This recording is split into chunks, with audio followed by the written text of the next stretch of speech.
नमस्ते दोस्तों, राजस्थान विधानसभा चुनाव की बात करें तो पश्चिमी राजस्थान की वो सीट जिसने कांग्रेस और बीजेपी को दिया बराबर मौका, लेकिन अशोक गहलोत सरकार ने जिला बनाकर बदला समीकरण। जी हां, पश्चिमी राजस्थान में बाड़मेर जिले की 55 सीट की जनता ने भाजपा और कांग्रेस को अब तक लगभग बराबर मौका दिया है। वहीं बालोतरा को जिला बनाकर विधायक मदन प्रजापति ने अपना वादा क्षेत्र की जनता से पूरा किया। जी हां, विश्व पटल पर रिफाइनरी के लिए अपना नाम अंकित कर चुका पचपदरा पूर्वी राजस्थान का एक अहम विधानसभा क्षेत्र है। इस क्षेत्र का इतिहास बेहद दिलचस्प रहा है। यही पूर्वी राजस्थान की वो सीट है जहां पहली बार महिला विधायक चुनी गई है और उन्होंने लगातार 3 बार जीत हासिल की। इस क्षेत्र के लोगों ने दिल खोलकर हर बड़े दल को मौका दिया है। अब यह क्षेत्र अपने आप में जिला बनने जा रहा है। बाड़मेर जिले में आने वाले पचपदरा बालोतरा विधानसभा सीट अब 2023 में नए जिले में होगी। हालांकि इस सीट का इतिहास भी बहुत दिलचस्प रहा है। इस सीट पर 5 बार भाजपा और 6 बार कांग्रेस का कब्जा रहा है, जबकि 2 बार निर्दलीय ने इस सीट से जीत हासिल की है। अब पचपदरा विधानसभा क्षेत्र की खासियत देखा जाए तो पचपदरा विधानसभा सीट पर अमराराम चौधरी ने 8 बार निर्दलीय के साथ साथ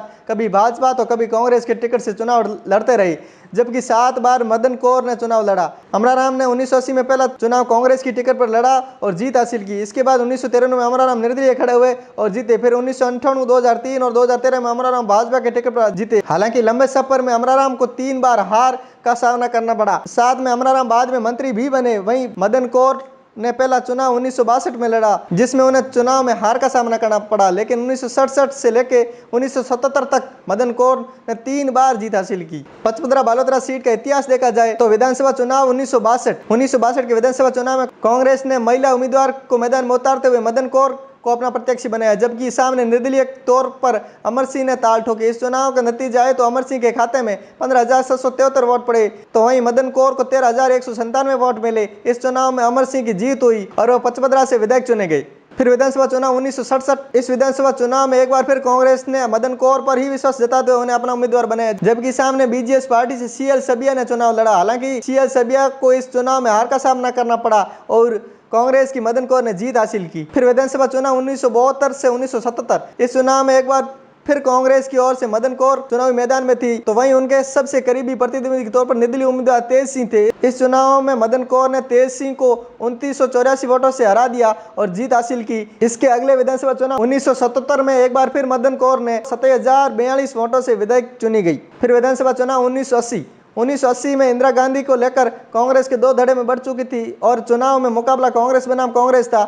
कांग्रेस आई की ओर से अमराराम चौधरी उम्मीदवार चुने गए, तो वहीं कांग्रेस यू की तरफ से मदन कौर ने ताल ठोकी। इस चुनाव में 31,777 वोट हासिल करके अमराराम की जीत हासिल हुई। फिर विधानसभा चुनाव 1985। इस चुनाव में भाजपा ने चुनावी ताल ठोकी और चंपालाल भाटिया को चुनावी मैदान में उतारा, जबकि कांग्रेस ने अमराराम चौधरी को अपना उम्मीदवार बनाया। इस चुनाव में चंपालाल भाटिया और अमराराम चौधरी के बीच कड़ा मुकाबला देखने को मिला, जहां चंपालाल के पक्ष में 34,544 वोट पड़े, तो वहीं अमराराम के पक्ष में 31,885 वोट पड़े। इस चुनाव में भाजपा के उम्मीदवार चंपालाल की जीत हुई। फिर विधानसभा चुनाव 1990।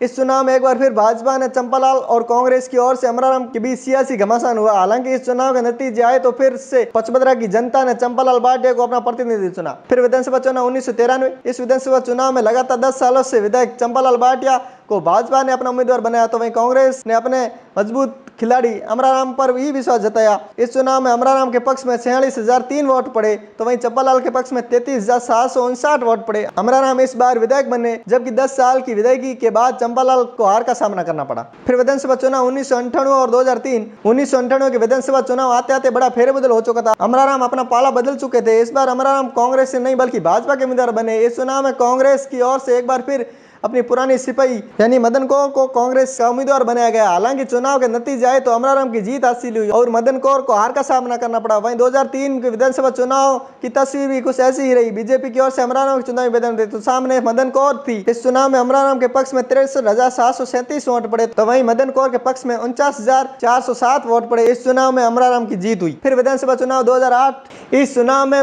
एक बार फिर बीजेपी ने अमराराम को अपना उम्मीदवार बनाया, जो पहले निर्दलीय और कांग्रेस की टिकट पर चुनाव लड़ चुके थे, जबकि इस चुनाव में कांग्रेस ने एक नया चेहरा ढूंढा और साथ ही एक नई जातीय समीकरण बिठाने की कोशिश की। इस बार कांग्रेस ने मदन प्रजापति को टिकट दिया। इस चुनाव का नतीजा आए तो पिछले 15 सालों से विधायक अमराराम के पक्ष में 39,577 वोट पड़े। वहीं मदन प्रजापति के पाले में 51,702 मतदाताओं ने वोट किया। मदन प्रजापति की इस चुनाव में जीत हुई, प्रदेश की सत्ता में कांग्रेस की वापसी हुई। फिर विधानसभा चुनाव 2013 के विधानसभा चुनाव में कांग्रेस ने मदन प्रजापति को टिकट दिया। भाजपा का विश्वास अमराराम पर ही रहा। इस चुनाव में मोदी लहर भी हावी थी। चुनाव के नतीजे आए तो अमराराम 70,486 वोटों के साथ चुनाव जीत चुके थे। मौजूदा विधायक मदन प्रजापति के पक्ष में 54,239 वोट पड़े। फिर विधानसभा चुनाव 2018, इस चुनाव में कांग्रेस ने एक बार फिर मदन प्रजापति पर ही भरोसा जताया और उन्हें 55 विधानसभा सीट से टिकट दिया, जबकि भाजपा का विश्वास पुराने सियासी खिलाड़ी अमराराम पर ही कायम रहा। इस चुनाव में अमराराम के पक्ष में 66,998 वोट पड़े तो वहीं मदन प्रजापति के पक्ष में 69,313 वोट डाले। मदन प्रजापति एक बार फिर चुनाव जीतकर विधानसभा पहुंचे और उन्होंने 55 का प्रतिनिधित्व किया। 55 में अब सबसे बड़ी जीत हार का अंतर देखा जाए 55 विधानसभा सीट पर सर्वाधिक मतों से अमराराम चौधरी ने जीत दर्ज की है। पहले साल 2013 में भाजपा के टिकट पर चुनाव लड़ा और 23,237 मतों के अंतर से मदन प्रजापति को हराया था। अब मदन प्रजापति का देखा जाए तो 2008 में कांग्रेस की टिकट पर जीत हासिल करने वाले मदन प्रजापति को भले ही साल 2013 में करारी हार का सामना करना पड़ा हो, लेकिन साल 2018 में विधानसभा चुनाव में मदन प्रजापति ने एक बार फिर विजय हुए। इसके बाद मदन प्रजापति लगातार सुर्खियों में बने रहे। मदन प्रजापति ने संकल्प लिया कि जब तक बालोतरा जिला नहीं बनेगा तब तक वह जूते चंपल नहीं पहनेंगे। इसी प्रण के चलते प्रजापति बिना जूते चंपलों कई महीने चलते रहे। यहां तक कि 45 डिग्री की तेज धूप में भी मदन प्रजापति नंगे पांव विधानसभा भी पहुंचे। हालांकि मुख्यमंत्री अशोक गहलोत ने उनका यह प्रण पूरा किया। इसी साल बालोतरा को जिला बनाकर तोहफा दिया। प्रजापति का कहना है कि 1984 से ही बालोतरा को जिला बनाने की मांग की थी। बाड़मेर जिला मुख्यालय से 200 किलोमीटर दूर होने के चलते लोगों को भी किसी तरह के काम के लिए मीलों का सफर तय करना पड़ता था।